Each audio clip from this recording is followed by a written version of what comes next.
കേന്ദ്ര സർക്കാരിനെതിരെ അതിരൂക്ഷമായ വിമർശനം ഉന്നയിച്ചുകൊണ്ട് സിവിൽ സർവീസിൽ നിന്ന് രാജിവെച്ച മലയാളിയായ മുൻ IAS ഉദ്യോഗസ്ഥൻ കണ്ണൻ ഗോപിനാഥൻ കോൺഗ്രസിൽ ചേർന്നിരിക്കുകയാണ്. ഇന്നലെ AICC ആസ്ഥാനത്ത് എത്തിച്ചേർന്നിട്ടാണ് കണ്ണൻ ഗോപിനാഥൻ കോൺഗ്രസ് അംഗത്വം എടുത്തിട്ടുള്ളത്. ജമ്മു കാശ്മീരിന്റെ പ്രത്യേക പദവി എടുത്തു കളഞ്ഞ സമയത്താണ് കണ്ണൻ ഗോപിനാഥൻ കേന്ദ്ര സർക്കാരിനെ വിമർശിച്ചുകൊണ്ട് രംഗത്തെത്തുകയുണ്ടായത്. അന്ന് അദ്ദേഹം പറഞ്ഞത് ജമ്മു കാശ്മീരിലെ ജനങ്ങൾക്ക് ഭരണഘടന ഉറപ്പു നൽകുന്ന അവകാശങ്ങൾ അത് ലംഘിക്കപ്പെടുകയാണ്. അപ്പോൾ രാജ്യത്തെ ഒരു പൗരൻ എന്ന നിലയ്ക്ക് തനിക്ക് നിശബ്ദനായിരിക്കാൻ കഴിയില്ല എന്നായിരുന്നു അന്ന് കണ്ണൻ ഗോപിനാഥൻ പറഞ്ഞത്. അത് ഈ ജമ്മു കാശ്മീരിന്റെ വിഷയത്തിൽ മാത്രമല്ല, ഈ മറ്റ് കേന്ദ്രത്തിന്റെ പല നയങ്ങൾക്കെതിരെ ഒക്കെ അദ്ദേഹം രൂക്ഷമായ വിമർശനങ്ങൾ ഉന്നയിച്ചിരുന്നു. അത് തുടർച്ചയായി ഇങ്ങനെ ഉണ്ടായതോടുകൂടിയാണ് അദ്ദേഹത്തെ പൂട്ടാനായി കേന്ദ്രം ശ്രമം ആരംഭിച്ചത്. കേന്ദ്രത്തിന്റെ പ്രതിച്ഛായ നഷ്ടപ്പെടുത്താൻ ഒരു IAS ഉദ്യോഗസ്ഥൻ തന്നെ ശ്രമിക്കുന്നു എന്ന് പറഞ്ഞ് കണ്ണൻ ഗോപിനാഥനെതിരെ കുറ്റപത്രമൊക്കെ നൽകുകയൊക്കെ ഉണ്ടായിരുന്നു.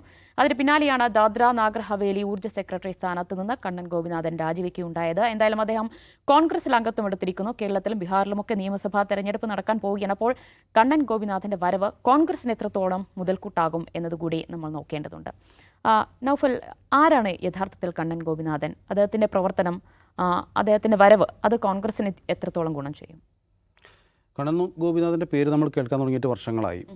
അദ്ദേഹം രാജിവെച്ചപ്പോൾ മാത്രമല്ല, അതിന് മുമ്പേ അദ്ദേഹത്തെക്കുറിച്ച് കേരളത്തിന് അറിയാമായിരുന്നു. അന്ന് പ്രളയത്തിൻ്റെ സമയത്തൊക്കെ അദ്ദേഹം ചാക്ക് ചുമന്ന് പണിയെടുത്തതൊക്കെ ആൾക്കാർ കണ്ടിട്ടുണ്ട്. അപ്പോഴാണ് ഇങ്ങനെ അദ്ദേഹം ഒരു IAS ഉദ്യോഗസ്ഥനാണെന്ന് തന്നെ നമ്മുടെ നാട്ടുകാർ അറിയുന്നത്. അപ്പോൾ അത്രത്തോളം അദ്ദേഹം ഡൗൺ ടു എർത്താണ്, ജനങ്ങളുമായിട്ട് വല്ലാതെ അടുത്തിടപഴകാൻ ആഗ്രഹിക്കുന്ന ഒരു വ്യക്തിയായിട്ടാണ് അന്ന് അദ്ദേഹം അറിയപ്പെടുന്നത്. പിന്നീട് അദ്ദേഹം രാജിവെക്കുന്നത് ഒരു കോസിന് വേണ്ടിയാണ്. അപ്പോൾ നമുക്കറിയാം, ഇപ്പം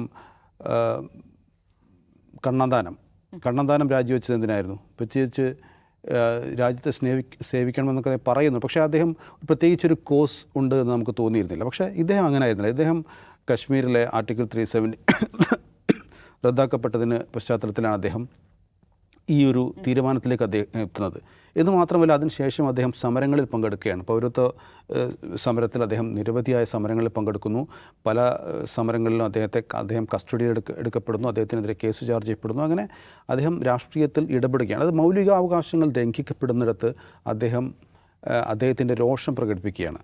അത് അദ്ദേഹം നേരത്തെ ദിവ്യധന സൂചിപ്പിച്ചതുപോലെ എന്തിനാണ് രാജിവെച്ചതെന്ന് ചോദിക്കുമ്പോൾ എനിക്ക് പറയാൻ ഉത്തരമുണ്ട്. അതായത് രാജ്യത്തെ ഒരു ജനതയുടെ മൗലികാവകാശങ്ങൾ നിഷേധിക്കപ്പെടുമ്പോൾ താങ്കൾ എന്ത് ചെയ്യുകയായിരുന്നു എന്ന് ചോദിച്ചാൽ എനിക്ക് പറയാനുണ്ടായിരുന്നു, ഞാൻ ജോലി രാജിവെച്ചു എന്നെങ്കിലും എനിക്ക് പറയാൻ കഴിയുമായിരുന്നല്ലോ, അതുകൊണ്ടാണ് ഞാൻ ജോലി അപ്പോൾ അത്രയും വളരെ കൃത്യമാണ് അദ്ദേഹത്തിൻ്റെ ആ ഒരു നിലപാട് എന്നുള്ളതാണ്. അപ്പോൾ അത് കൃത്യമായി പ്രകടിപ്പിച്ച ശേഷമാണ് അദ്ദേഹം കോൺഗ്രസ്സിലേക്ക് വരുന്നത്. ഇനി നമുക്ക് അദ്ദേഹത്തിൻ്റെ ആഗ്രഹം ഒരു രാഷ്ട്രീയ പ്രസ്ഥാനത്തിൽ ജോയിൻ ചെയ്യുകയും അങ്ങനെ രാഷ്ട്രീയ പദവികളിലെത്തുകയും ഒക്കെയാണ് അദ്ദേഹത്തിന് ആഗ്രഹം. അദ്ദേഹം സ്വാഭാവികമായും കോൺഗ്രസ്സിലല്ല ചേരേണ്ടത്, അദ്ദേഹം നേരെ BJPയിലാണ് ചേരേണ്ടത്. പക്ഷേ അക്കാലത്ത് BJPയോട് തർക്കിക്കുകയും വർഷങ്ങൾ കഴിഞ്ഞ് ഇപ്പോൾ കോൺഗ്രസ്സിൽ ചേരുകയും ചെയ്യുമ്പോൾ അതിൽ നമുക്കൊരു ക്ലാരിറ്റി കൃത്യമായി കിട്ടും. കാരണം അദ്ദേഹം എന്തോ ഒരു സ്ഥാനം ലഭിക്കുന്നതിന് വേണ്ടിയല്ല അദ്ദേഹം ജോലി രാജിവെച്ചതൊന്നും ഇപ്പോൾ കോൺഗ്രസ്സിൽ ചേർന്നതും. കാരണം ആ ഒരു സമയം തന്നെ നമുക്ക് എടുത്താൽ മനസ്സിലാവും. അപ്പോൾ അത്രയും കൃത്യമായി അദ്ദേഹം കാര്യങ്ങൾ. ഇപ്പം ഇന്നലെ തന്നെ അദ്ദേഹത്തിനോട് ചോദിക്കുന്നുണ്ടല്ലോ, കേരളത്തിൽ മത്സരിക്കാൻ സാധ്യതയുണ്ടല്ലോ എന്ന്. അപ്പോൾ ആ ചോദ്യത്തിൽ തന്നെ അതിനുള്ള മറുപടി വളരെ രസകരമാണ്. അദ്ദേഹം പറയുന്നത്, ഞാൻ ജനിച്ചത് കേരളത്തിലാണ്, ഞാൻ പഠിച്ചത് UPയിലും പിന്നെ ജാർഖണ്ഡിലുമാണ് പഠിച്ചത്, ജോലി ചെയ്തത് മിസോറാമിലും ഡൽഹിയിലുമാണ്, ഞാൻ കല്യാണം കഴിച്ചത് ഹരിയാനയിൽ നിന്നാണ്, ഞാൻ താമസിക്കുന്നത് ഇപ്പോൾ ഡൽഹിയിലോ നോയിഡയിലോടെയാണ് താമസിക്കുന്നത്. അപ്പോൾ അതായത് രാജ്യത്തിൻ്റെ വിവിധ ഭാഗങ്ങളുമായി അദ്ദേഹത്തിന് ബന്ധമുണ്ട്. അതായത് അദ്ദേഹം രാജ്യമാണ് അദ്ദേഹത്തിൻ്റെ മേഖല എന്നുള്ളത്. അതായത് ഏതെങ്കിലും ഒരു സ്ഥലവും ഒതുങ്ങി നിൽക്കുന്നതല്ല. കേരളത്തിലെ കോൺഗ്രസ്സുകാർ പലരും, നേതാക്കന്മാർ പോലും ഇദ്ദേഹം കോൺഗ്രസ്സിൽ ചേരാൻ പോകുന്നത് അറിഞ്ഞിട്ടില്ല എന്നുള്ളതാണ്. അപ്പോൾ അങ്ങനെ അദ്ദേഹത്തിനൊരു സമഗ്രമായ കാഴ്ചപ്പാടാണ് രാജ്യത്തെക്കുറിച്ചുള്ളതെന്നാണ് ഞാൻ മനസ്സിലാക്കുന്നത്. അപ്പോൾ അങ്ങനെ വളരെ കൃത്യമായി ഒരു പൊളിറ്റിക്സ് അയാൾ പറയുന്നു, കൃത്യമായി മനുഷ്യൻ്റെ മൗലികാവകാശങ്ങളെക്കുറിച്ച് പറയുന്നു. അങ്ങനെ അവസാനം കോൺഗ്രസ്സിൽ ചേരുകയും ചെയ്യുന്നു. ഈ ഘട്ടത്തിലും ഒരാൾ കോൺഗ്രസ്സിൽ ചേരുന്നുണ്ടെങ്കിൽ അതിൻ്റെ സത്യസന്ധതയുണ്ട്. കാരണം അധികാരം മോഹിച്ചല്ല എന്നാണ് പറഞ്ഞതിൻ്റെ അർത്ഥം. ഇപ്പോൾ കോൺഗ്രസ്സിൽ ഒരാൾ ചേരുന്നുണ്ടെങ്കിൽ അതിനൊരു കാരണമുണ്ട്, അതിന് കോസ് ഉണ്ട്, അദ്ദേഹം ജെനുവിനാണ് എന്നുള്ളതാണ് പറഞ്ഞതിൻ്റെ അർത്ഥം. അപ്പോൾ കണ്ണൻ ഗോപിനാഥനെ പോലുള്ള ഒരു നേതാവ് ഒരു ഉദ്യോഗസ്ഥൻ രാജിവെച്ച് കോൺഗ്രസ്സിൽ ചേരുമ്പോൾ അതിൻ്റേതായ പ്രത്യേകതയുണ്ട്. ഇതിപ്പം നിലവിൽ രാഹുൽ ഗാന്ധിയുടെ ഒക്കെ നടത്തിക്കൊണ്ടിരിക്കുന്ന ഈ ഒരു ക്യാമ്പയിൻ്റെ രൂപമുണ്ടല്ലോ, അതൊക്കെ ഇത്തരം ആളുകൾക്ക് കൂടുതലായിട്ട് എൻഗേജ് ചെയ്യാവുന്ന ക്യാമ്പയിനുകളാണ്. ആ ക്യാമ്പയിനുകളിലേക്കൊക്കെ കണ്ണൻ ഗോപിനാഥിൻ്റെ വരവ് കോൺഗ്രസിന് നന്നായി സഹായിക്കും. യെസ്, അജ്മൽ സി, തെരഞ്ഞെടുപ്പ് അടുക്കുമ്പോൾ പല IAS IPS ഉദ്യോഗസ്ഥർ, വിരമിച്ച ഉദ്യോഗസ്ഥരൊക്കെ പലയിടത്തേക്കും ചേക്കേറുന്നതൊക്കെ നമ്മൾ കണ്ടിട്ടുണ്ട്. പക്ഷേ ഈ കണ്ണൻ ഗോപിനാഥിൻ്റെ കാര്യത്തിൽ അങ്ങനെ ഒരു സ്ഥാനമാനങ്ങൾ മോഹിച്ചല്ല എത്തുന്നത് നമുക്ക് ഉറപ്പിക്കാമോ? അദ്ദേഹം രാഷ്ട്രീയ പാർട്ടിയിൽ ചേരുന്നു എന്നതിനേക്കാൾ എന്നെ അത്ഭുതപ്പെടുത്തിയത് അദ്ദേഹം IAS രാജിവെക്കേണ്ടത് തീരുമാനമാണ്. കാരണം ഒരു IAS തന്നെ ആയിരിക്കുക എന്നുള്ളൊരു പ്രിവിലേജ് ഉണ്ടല്ലോ. ആ പ്രിവിലേജിനെ പറ്റി കണ്ണൻ ഗോപിനാഥ് 3 ദിവസം മുമ്പ് സ്ക്രോളിന് കൊടുത്തൊരു അഭിമുഖത്തിൽ പറയുന്നുണ്ട് എങ്ങനെയാണ് ഒരു പ്രിവിലേജ് കിട്ടുക. കാരണം കണ്ണൻ ഒരു ജില്ലാ കളക്ടറാവുക, ഡിസ്ട്രിക്ട് മജിസ്ട്രേറ്റിൻ്റെ പദവിയിലെത്തുന്നത് 25, 26, 27 വയസ്സിലാണ്. ആ പ്രായത്തിലെപ്പോഴാണ്. അപ്പോൾ അദ്ദേഹം ഐസ്വാൾ, മിസോറാമിലെ ഐസ്വാൾ, ഇദ്ദേഹം കേഡർ തിരഞ്ഞെടുത്തത് തന്നെ ഭയങ്കര വിചിത്രമാണ്. സാധാരണ ആൾക്കാർ കേരള കേഡർ തിരഞ്ഞെടുക്കാൻ ഇഷ്ടപ്പെടും, ലോ ആൻഡ് ഓർഡർ നല്ല സുഖമാണ്. ഇദ്ദേഹം തിരഞ്ഞെടുത്ത് ഈ അരുണാചൽ പ്രദേശ്, ഗോവ, മിസോറാം യൂണിയൻ ടെറിട്ടറീസ് എന്ന് പറയുന്ന അവിടെ മാത്രമുള്ള കേഡറാണ്. അങ്ങനെയാണ് അദ്ദേഹം മിസോറാമിൽ ഐസ്വാളിൽ ചെല്ലുന്നത്. അപ്പോൾ അദ്ദേഹം തന്നെ പറയുകയാണ്, ഒരു കളക്ടർക്ക് എന്തിനാണ് ഇത്ര അധികാരം? ഈ ഇൻ്റർവ്യൂ ചെയ്യുമ്പോൾ അദ്ദേഹം ചോദിക്കുകയാണ്, കാരണം ആരെ വേണമെങ്കിലും ജയിലിലിടാവുന്ന, ഏത് വകുപ്പും എടുത്ത് പ്രയോഗിക്കാവുന്ന അമിതാധികാരങ്ങളുടെ ഒരു കൂടാരമാണ് കളക്ടർ. ശരിയാണത്. ജില്ലാ മജിസ്ട്രേറ്റ് എന്ന് പറഞ്ഞാൽ എന്തും ചെയ്യാമല്ലോ, വെടിവെക്കാൻ ഉത്തരവിടാം, ആരെ വേണമെങ്കിലും ജയിലിൽ പ്രിവെൻറ്റീവ് കസ്റ്റഡിയിൽ വയ്ക്കാം, ആരെ വേണമെങ്കിലും. അപ്പോൾ അതും എനിക്ക് 26, 27 വയസ്സുള്ളപ്പോൾ ഇത്രയും അധികാരം എനിക്ക് കിട്ടിയപ്പോൾ ഞാൻ പകച്ചുപോയി എന്നാണ് അദ്ദേഹം പറയുന്നത്. പുള്ളിക്ക് കണ്ണൻ ഗോപിനാഥിൻ്റെ വാക്കുകളിൽ ഞാൻ കാണുന്നൊരു കാര്യം, ഇന്ത്യയുടെ ബ്യൂറോക്രസി, ഇന്ത്യയുടെ ഒരു പവർ സ്ട്രക്ചറിലുള്ള ഇംബാലൻസിനെ കുറിച്ച് അദ്ദേഹം നല്ല ബോധവാനാണ്. അത് അദ്ദേഹം പറയാൻ വേറൊരു കാരണം കൂടിയുണ്ട്. അദ്ദേഹം ഈ ദാദ്ര നഗർ ഹവേലിയുടെ കളക്ടറായിരുന്നു. കളക്ടറായിട്ടും ഊർജ്ജ സെക്രട്ടറിയായിട്ടും അവിടെ പ്രവർത്തിച്ചിട്ടുണ്ട്. അപ്പോൾ അവിടെ നിന്നിട്ടാണ് അദ്ദേഹം രാജിവെക്കുന്നത്. ഇനി മറ്റൊരു കാര്യം, അദ്ദേഹത്തിൻ്റെ രാജി ഇതുവരെയും കേന്ദ്ര സർക്കാർ സ്വീകരിച്ചിട്ടില്ല. അദ്ദേഹം രാജിവെട്ട് 8 വർഷമായി. തിരിച്ച് ജോലി കയറാൻ പറഞ്ഞായിരുന്നു 2020. രാജി സ്വീകരിക്കാതെ ഇപ്പോൾ അദ്ദേഹം അധികാരമോഹിയാണെന്ന് പറയുന്നില്ലേ, അദ്ദേഹത്തിന് തെരഞ്ഞെടുപ്പിൽ മത്സരിക്കാൻ കഴിയില്ല. കാരണം സർക്കാർ രാജി സ്വീകരിക്കാതെ എങ്ങനെ അദ്ദേഹം മത്സരിക്കും? അദ്ദേഹം എപ്പോഴും IAS ഓഫീസറാണ് സർക്കാരാണെങ്കിൽ. നോമിനേഷൻ കൊടുത്താൽ അപ്പോൾ തന്നെ തള്ളിപ്പോവും. അപ്പോൾ അദ്ദേഹം അധികാരമോഹം കൊണ്ടാണ് കോൺഗ്രസിലെന്ന് പറഞ്ഞാൽ യാതൊരു കാര്യമില്ല. അപ്പോൾ ഇദ്ദേഹം ഈ ദാദ്ര നഗർ ഹവേലിയുടെ ഊർജ്ജ സെക്രട്ടറിയും കളക്ടറൊക്കെ ആയിട്ടിരിക്കുന്ന സമയത്താണ് നമ്മുടെ ഈ ലക്ഷദ്വീപിൻ്റെ അഡ്മിനിസ്ട്രേറ്ററുള്ള പ്രഫുൽ ഖോഡ പട്ടേൽ. അയാൾക്ക് ഈ ലക്ഷദ്വീപിൻ്റെ അധിക ചുമതലയാണ്. മൂപ്പരാണ് അഡ്മിനിസ്ട്രേറ്റർ ഈ ദാദ്ര നഗർ ഹവേലി ആൻഡ് ദമൻ ദിയു എന്ന് പറയുന്ന യൂണിയൻ ടെറിട്ടറീസിൽ.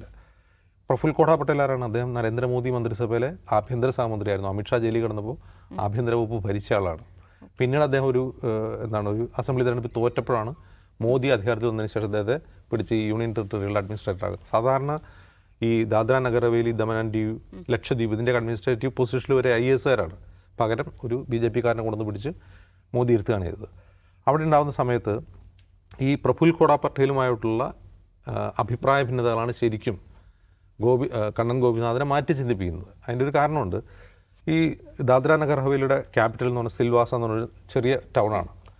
ഈ സിൽവാസയിലെ ഒരു ആദിവാസി നേതാവായിരുന്നു മോഹൻ ഭായ് ദേൽക്കർ. മോഹൻ ഭായ് ദേൽക്കറിനെ ഞാൻ നേരിട്ട് കണ്ടിട്ടുണ്ട്. നല്ല ആജാനുബാഹു ഒരു മനുഷ്യനാണ്. അയാൾ പല പാർട്ടികളും അയാൾ ഏത് പാർട്ടിയിൽ പ്രവർത്തിച്ചു എന്നുള്ളതല്ല, അയാൾ നമ്മുടെ CK ജാനുവിനെ പോലെ അവിടുത്തെ ഒരു ആദിവാസി നേതാവാണ് അയാൾ. അയാൾ ആദ്യം കോൺഗ്രസ്സുകാരനായിരുന്നു, പിന്നീട് സ്വതന്ത്രനായിട്ട് മത്സരിച്ചു, പിന്നീട് BJP ടിക്കറ്റിൽ മത്സരിച്ചു, പിന്നീട് സ്വതന്ത്രനായി, പിന്നെ സ്വന്തം പാർട്ടി ഉണ്ടാക്കി, പിന്നെ തിരിച്ച് കോൺഗ്രസ്സിൽ വന്നു. അതിനുശേഷം കോൺഗ്രസ് എടുത്തിട്ട് വീണ്ടും JDU പോയി. അങ്ങനെ ഒരാളാണ്. അയാളുടെ ലക്ഷ്യം എന്ന് പറഞ്ഞാൽ അവിടുത്തെ സിൽവാസ എന്ന് പറയുന്ന സ്ഥലം ദാദ്ര നഗർ ഹവേലി 65% ആദിവാസികളുള്ള സ്ഥലമാണ്. അവരുടെ റൈറ്റ്, അവിടുത്തെ ഫാക്ടറികളിൽ ജോലി ചെയ്യുന്ന ആദിവാസികളുടെ റൈറ്റിന് വേണ്ടിയാണ് അയാൾ പണിയെടുക്കുകയും പോരാടുകയും ചെയ്തത്. ഈ പ്രഫുൽ ഖോഡ പട്ടേൽ വന്നതിന് ശേഷം ഇയാൾ അവിടുത്തെ MP ആണ്. ഒരു പരിപാടിയിൽ അയാളെ പങ്കെടുപ്പിക്കില്ല, അയാളുടെ ആളുകൾ വെറുതെ പിടിച്ചുകൊണ്ട് ജയിലിടുക. ഇതിനൊക്കെ ആരെയാണ് ചട്ടമാക്കുന്നത്? കണ്ണൻ ഗോപിനാഥിനെ കൂടിയാണ് ചട്ടമാക്കുന്നത്. അയാൾ പ്രഫുൽ ഖോഡ പട്ടേലിൻ്റെ എല്ലാ രാഷ്ട്രീയമായ പ്രൊജക്റ്റിനും കണ്ണൻ ഗോപിനാഥിനെ ചട്ടുകാക്കുന്നു. കണ്ണൻ ഗോപിനാഥിനെ പോലുള്ള മറ്റുള്ളവരെയും ചട്ടുകാക്കുന്നു. ഒരു തെരഞ്ഞെടുപ്പ് കാലത്ത് ഈ അവിടുത്തെ ഭരണാധികാരി എന്നാൽ കളക്ടറായിരിക്കുമല്ലോ, കണ്ണനായിരിക്കും. അനാവശ്യമായ നിർദ്ദേശങ്ങൾ കൊടുത്തു എന്ന് പറഞ്ഞാൽ ഈ കണ്ണൻ ഗോപിനാഥിന് പരാതി കൊടുത്തു ഈ പ്രഫുൽ ഖോഡ പട്ടേലിനെതിരെ. അപ്പോൾ ഈ ഒരസലിനിടെയാണ് 2019 നിന്നുണ്ടാവുന്നത് ഈ ആർട്ടിക്കിൾ 370 അബ്രോഗേഷൻ ഉണ്ടാവുന്നത്. അപ്പോൾ ഇത്തരം ചെറിയ ചെറിയ കാരണങ്ങളുണ്ടാകാം. പക്ഷേ യഥാർത്ഥ കാരണം എന്താണ്? മോദി സർക്കാർ പിന്തുടരുന്നു വരുന്ന ഭരണഘടനാ വിരുദ്ധമായ നയങ്ങളിൽ പ്രതിഷേധിച്ച് കണ്ണൻ ഗോപിനാഥൻ റിസൈൻ ചെയ്യുകയാണ്. അപ്പോൾ കണ്ണൻ ഗോപിനാഥൻ്റെ ഇൻ്റർവ്യൂ നമ്മൾ കേൾക്കുമ്പോൾ ഞാൻ മുമ്പുള്ള ഇൻ്റർവ്യൂകളും കണ്ടിട്ടുണ്ട്, കേട്ടിട്ടുണ്ട്, വായിച്ചിട്ടുണ്ട്, ഇതും കാണുന്നുണ്ട്. ഈ ആദ്യ ഇൻ്റർവ്യൂകളിൽ നിന്ന് ഈ ഇൻ്റർവ്യൂകളിലേക്ക് എത്തുമ്പോൾ കണ്ണൻ ഗോപിനാഥിന് വരുന്ന മാറ്റം, ആദ്യം അദ്ദേഹം ഒരു സന്ദേഹവാദിയായ സംശയാലുവായ ഒരാളാണ്. എന്താണ് ഈ രാജ്യത്ത് നടക്കുന്നതിനെക്കുറിച്ച് ക്ലാരിറ്റി അദ്ദേഹത്തിന് ഉണ്ടായിരുന്നില്ല. പക്ഷേ ഇപ്പോൾ അദ്ദേഹത്തിന് കൃത്യമായ പൊളിറ്റിക്കൽ ക്ലാരിറ്റി ഉണ്ട്. എന്താണ് സംഭവിക്കുന്നത്, ഭരണഘടന എങ്ങനെയാണ് അട്ടിമറിക്കപ്പെടുന്നത് എന്നുള്ള കാര്യത്തിൽ. വേറൊരു രസകരമായ കാര്യം, കണ്ണൻ ഗോപിനാഥൻ 18 വയസ്സ് RSS ശാഖയിൽ പോയ ആളാണ്. അദ്ദേഹം പറയുന്നുണ്ട് RSS ശാഖയിൽ പോയ ആളാണ്. പഠിക്കാൻ അറസ്സുകാരനായിട്ട് വളർന്നു വന്ന ഒരാൾ എങ്ങനെയാണ് IAS പരിശീലനത്തിനിടയിൽ അദ്ദേഹത്തിന് ഭരണഘടനയെക്കുറിച്ച് മനസ്സിലാക്കുകയും ഈ രാജ്യത്തെക്കുറിച്ച് കൂടുതൽ അടുത്തറിയുകയും ഈ രാജ്യം എങ്ങനെയാണ് പ്രവർത്തിക്കുന്നത്, ഇവിടുത്തെ ഒരു പവർ സ്ട്രക്ചർ എന്താണ് എന്നതിനെക്കുറിച്ചുള്ള ആഴത്തിൽ മനസ്സിലാക്കിയതിൻ്റെ ഭാഗമാണ് ഈ പറയുന്ന കണ്ണൻ ഗോപിനാഥൻ പണ്ട് 2019 തോന്നുന്നു ഈ അന്നാ ഹസാരെ സമരമുണ്ട്, ഇന്ത്യ അഗേൻസ്റ്റ് കറപ്ഷൻ, അതിൽ ബാനർ പിടിച്ചുകൊണ്ടിരിക്കുന്ന ഒരു ഫോട്ടോ അദ്ദേഹം ട്വീറ്റ് ചെയ്തിരുന്നു. അപ്പോൾ അദ്ദേഹം പറയുന്നൊരു കാര്യം, മുമ്പ് പ്രതിഷേധിക്കുന്നവരെ രാജ്യസ്നേഹികൾ എന്നാണ് വിളിച്ചുകൊണ്ടിരുന്നത്, ഇന്ന് പ്രതിഷേധിക്കുന്നവരെ രാജ്യദ്രോഹികളാക്കുന്നു എന്ന് പറഞ്ഞിട്ടാണ് ഫോട്ടോ ഇട്ടുള്ളത്. അപ്പോൾ അദ്ദേഹത്തിൻ്റെ ഒരു ഈ എവല്യൂഷൻ നമുക്ക് മനസ്സിലാവും, എവിടെ നിന്നാണ് അദ്ദേഹം ഇപ്പോൾ കോൺഗ്രസ്സിൽ എത്തിയിട്ടുള്ളതെന്ന്. അപ്പോൾ ഒരു RSS ശാഖയെ പഠിച്ചു വളർന്ന ഒരാൾ IAS പരിശീലിക്കുമ്പോൾ അദ്ദേഹം ഭരണഘടനയെക്കുറിച്ചും രാജ്യത്തെക്കുറിച്ചും കൂടുതൽ മനസ്സിലാക്കുന്നു. അപ്പോൾ അദ്ദേഹം ഇന്ത്യ അഗേൻസ്റ്റ് കറപ്ഷൻ ആവുന്നു, ഭ്രഷ്ടാചാരത്തിനെതിരെ, അഴിമതിക്കെതിരെ പോരാടുന്നു. പിന്നീട് IAS ഓഫീസറായിരിക്കെ ഈ നമ്മുടെ ഈ സിസ്റ്റത്തിൻ്റെ ബലഹീനതകൾ, സിസ്റ്റത്തിൻ്റെ ദൗർബല്യങ്ങൾ മനസ്സിലാക്കുന്നു, ആ IAS പദവി രാജിവെക്കുന്നു. അപ്പോൾ മോദി സർക്കാരിൻ്റെ കാലത്ത് രാഷ്ട്രീയ കാരണങ്ങൾ IAS പദവി രാജിവെക്കുന്ന ആദ്യത്തെ ആളല്ല കണ്ണൻ ഗോപിനാഥൻ. വേറെ രണ്ടുപേരും കൂടി ഒന്ന് ഷാ ഫൈസൽ എന്ന് പറയുന്ന കശ്മീർ കേഡറിലുള്ള ഒരാൾ, അയാൾ സ്വന്തമായി രാഷ്ട്രീയ പാർട്ടി ഉണ്ടാക്കി. മറ്റൊന്ന് ശാന്തകുമാരൻ സെന്തിൽ, അദ്ദേഹം കർണാടക കേഡറിലായിരുന്നു, തമിഴ്നാട്ടുകാരനാണ്. അയാൾ കോൺഗ്രസ്സിലാണ് ചേർന്നത്, തമിഴ്നാട്ടിൽ നിന്ന് മത്സരിച്ച് ജയിച്ചു, ഇപ്പോൾ MP ആണ്. ഷാ ഫൈസൽ എന്താ ചെയ്തത്? ഷാ ഫൈസൽ രാജിവെക്കാനുള്ള കാരണം എന്തായിരുന്നു? ശശികാന്ത് സെന്തിൽ അല്ലേ? ശശികാന്ത് സെന്തിൽ. ഷാ ഫൈസൽ എന്താ ചെയ്തത്? ഷാ ഫൈസൽ സ്വന്തമായി പാർട്ടി ഉണ്ടാക്കി. അദ്ദേഹം രാജിവെച്ചതിനെതിരെയായിരുന്നു, കശ്മീരിൽ കേന്ദ്ര സർക്കാർ നടത്തുന്ന അക്രമങ്ങൾക്കെതിരെയാണ്. അവിടെ കശ്മീരിലെ വെടിവെച്ച് കൊല്ലുന്നു, റബ്ബർ ബുള്ളറ്റുകൾ ഉപയോഗിക്കുന്നു എന്ന് പറഞ്ഞിട്ടാണ് അദ്ദേഹം രാജിവെച്ചത് 2019 ജനുവരിയിൽ. മൂപ്പര് പുതിയ പാർട്ടിയൊക്കെ ഉണ്ടാക്കി. പിന്നീട് എന്താ സംബന്ധിച്ച് 2022 ഒരു പാർട്ടി പിരിച്ചുവിട്ടു, IASലേക്ക് തിരിച്ചു കയറി. അവിടെയാണ് കണ്ണൻ ഗോപിനാഥിൻ്റെ ഒരു സ്റ്റെഡ് ഫാസ്റ്റ്നെസ് നമ്മൾ മനസ്സിലാവുക, ഒരു എന്താണ് പറയുക, ഒരു നിശ്ചയദാർഢ്യം നമ്മൾ മനസ്സിലാക്കുക. ഉടനെ തന്നെ അദ്ദേഹം രാജിവെച്ച ഉടനെ രാഷ്ട്രീയ പാർട്ടി ചെയ്തല്ലേ ഇത്. കുറേ അധികം വർഷങ്ങളോളം അദ്ദേഹം പൗരത്വ പ്രക്ഷോഭത്തിൻ്റെ മുൻനിരയിലുണ്ടായിരുന്നു, അറസ്റ്റ് ചെയ്യപ്പെട്ടു, രാജ്യമൊട്ടാകെ നടന്ന് പ്രസംഗിച്ചു. അപ്പോൾ ഈ പൗരത്വ പ്രക്ഷോഭം നടന്ന സമയത്ത് അദ്ദേഹത്തിനോട് ഇൻ്റർവ്യൂവിൽ, ഒരു മലയാളം പത്രം നടത്തുന്ന ഇൻ്റർവ്യൂവിൽ അദ്ദേഹത്തോട് ചോദിക്കുന്നുണ്ട്, ഈ ജോലി രാജിവെച്ച് എങ്ങനെ ജീവിക്കും എന്ന് ചോദിക്കുന്നുണ്ട്. അപ്പോൾ അദ്ദേഹം പറയുന്നത് വളരെ രസകരമായ ഒരു മറുപടിയുണ്ട്. ഞാനും എൻ്റെ ഭാര്യയും ജോലി ചെയ്യുന്നുണ്ട്, എൻ്റെ ജോലി ചെയ്തിപ്പോൾ വീട്ടിലിരിക്കുകയാണെന്ന് എഴുതട്ടെ, നിങ്ങൾ ആ ചോദ്യം ചോദിക്കുമോ, നിങ്ങളെങ്ങനെയാണ് ജീവിക്കുന്നത്? അപ്പോൾ ഈ ചോദ്യം എന്തുകൊണ്ടാണെന്ന് അദ്ദേഹം തിരിച്ചു ചോദിക്കുന്നുണ്ട്. അത്ര വളരെ ഓപ്പണായിട്ട് സംസാരിക്കുന്ന ഒരു മനുഷ്യനാണ്. പക്ഷേ ഞാൻ കാണുന്നൊരു കാര്യം, ഇത്തരം ആളുകളെയൊക്കെ നമ്മൾ ഓർക്കുമ്പോൾ നമ്മൾ മറന്നു പോകരുതാത്ത വേറൊരു പേരുണ്ട്. ഞാൻ സ്ഥിരമായി ഔട്ട് ഓഫ് ഫോക്കസിൽ പറയുന്നൊരു പേരാണ് സഞ്ജീവ് ഭട്ട്. അദ്ദേഹം ഒരു സിവിൽ സർവീസുകാരനാണ്, IPS കാരനായിരുന്നു. ഇപ്പോൾ കണ്ണൻ ഗോപിനാഥൻ സിവിൽ സർവീസിന് രാജിവെച്ചു, ഒരു പൊളിറ്റിക്കൽ പാർട്ടി ചേർന്ന് രാജ്യത്തിൻ്റെ ഭരണഘടന സംരക്ഷിക്കാനുള്ള ഒരു പൊളിറ്റിക്കൽ ഫൈറ്റിലേക്ക് പോവുകയാണ്. അദ്ദേഹത്തിൻ്റെ രാജി സ്വീകരിക്കാതെ അദ്ദേഹത്തെ ഉപദ്രവിക്കുന്നു, ഹരാസ് ചെയ്യുന്നു എന്നുള്ളതാണ് കണ്ണൻ ഗോപിനാഥിൻ്റെ പരാതി. സഞ്ജീവ് ഭട്ട് എന്താണ് ചെയ്തത്? അതായത് രാജ്യത്തെ ബാധിച്ച ഒരു വലിയ ക്യാൻസറിന് അദ്ദേഹം തുറന്നു കാണിക്കാൻ ശ്രമിച്ചു. ആ തുറന്നു കാണിക്കാൻ ശ്രമിച്ചപ്പോൾ അദ്ദേഹത്തിന് നഷ്ടമായത് ജോലി മാത്രമല്ല, അദ്ദേഹത്തിൻ്റെ ജീവിതം കൂടിയാണ്. അദ്ദേഹം കഴിഞ്ഞ 5 വർഷമായിട്ട് ജയിലിനകത്താണ്. അദ്ദേഹത്തിന് അറിയുക പോലും ചെയ്യാത്ത 2-3 കുറ്റങ്ങളുടെ പേരിൽ അദ്ദേഹം 20 വർഷം തടവ്, ജീവപര്യന്തമൊക്കെ അനുഭവിച്ചുകൊണ്ടിരിക്കുകയാണ്. അപ്പം ഇത്തരം മനുഷ്യരുണ്ടല്ലോ, അതായത് ഇങ്ങനെ കുറേ അധികം ആളുകളുണ്ട്. ഇപ്പോൾ ഈ അറിയപ്പെടുന്ന ഇത്ര ആളുകൾ, അറിയപ്പെടാത്ത എത്രയോ മനുഷ്യന്മാരുണ്ട് ഇങ്ങനെ. ഈ മനുഷ്യരെയൊക്കെ പിന്നീട് ഇന്ത്യ ഓർത്തെടുക്കും. എന്തായിരിക്കും ഓർത്തെടുക്കുക? ഇന്ത്യ കടന്നുപോയ വളരെ മോശപ്പെട്ടൊരു കാലത്ത്, ഒരു ഇരുട്ടിൻ്റെ സമയത്ത് അവരായിരുന്നു വെളിച്ചമായി നിന്നത്. അവർ ഒരുപക്ഷെ കാരാഗ്രഹത്തിലായിരുന്നിരിക്കാം, അവർ ഒരുപക്ഷെ ജോലിയിൽ നിന്ന് പുറത്താക്കപ്പെട്ടിരിക്കാം, അവർ തെരുവിൽ അപഹസിക്കപ്പെട്ടിരിക്കാം, കയ്യേറ്റം ചെയ്യപ്പെട്ടിരിക്കാം, അറസ്റ്റ് ചെയ്യപ്പെട്ടിരിക്കാം. പക്ഷെ ഒരു കാലത്ത് അവരായിരുന്നു നമ്മുടെ സമൂഹത്തിന് വെളിച്ചം പകർന്ന വ്യക്തികളെന്ന് പിന്നീട് ആളുകൾ എഴുതുകയോ വായിക്കുകയോ പ്രസംഗിക്കുകയോ പഠിപ്പിക്കുകയോ ചെയ്യുന്ന ഒരു കാലം വരും. യെസ്, എന്തായാലും ഉറച്ച നിലപാടുകളുമായി നിശ്ചയദാർഢ്യത്തോടു കൂടിയാണ് കണ്ണൻ ഗോപിനാഥൻ കോൺഗ്രസിൽ എത്തിച്ചേർന്നിട്ടുള്ളത്. അദ്ദേഹത്തിന്റെ നിലപാടുകൾ അത് കേന്ദ്രത്തിനെതിരാണ്, BJPക്കെതിരാണ്. എന്തായാലും അഭിപ്രായ സ്വാതന്ത്ര്യത്തിന് പറ്റിയ ഇടമാണ് കോൺഗ്രസ് എന്ന് പറഞ്ഞിട്ടാണ് അദ്ദേഹം അംഗത്വം എടുത്തിട്ടുള്ളത്. അത് സാധിക്കട്ടെ. അദ്ദേഹത്തിന്റെ വരവ് കോൺഗ്രസിന് മുതൽക്കൂട്ടാകുമെന്ന് തന്നെ കരുതാം.